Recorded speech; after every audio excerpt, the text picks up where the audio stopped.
హనుమాన్ జయంతి నాడు బజరంగబలికి గులాబీ పూల దండ వేయడం మంచిది. దీంతో ఆయన అనుగ్రహం పొందవచ్చు. ఉద్యోగం లేదా వ్యాపారంలో అడ్డంకులు తొలగిపోతాయి. వ్యాపారాన్ని మెరుగుపరచడానికి హనుమాన్ జయంతి నాడు బజరంగబలికి సింధూర రంగు వస్త్రాన్ని సమర్పించాలి. ఆంజనేయ స్వామి గుడిని కాషాయం జెండాలతో అలంకరించాలి. ఇది ఆకస్మిక సమస్యల నుంచి ఉపశమనం కల్పిస్తుంది.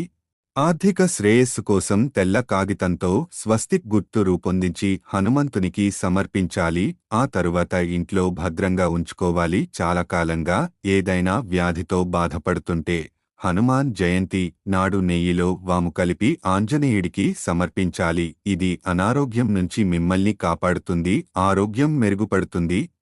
హనుమాన్ జయంతి సందర్భంగా కూడా దానం చేయవచ్చు. పేదలకు, అవసరంలో ఉన్నవారికి, దేవాలయాలకు ఆహారం, వస్త్రాలు, డబ్బును విరాళంగా ఇవ్వవచ్చు.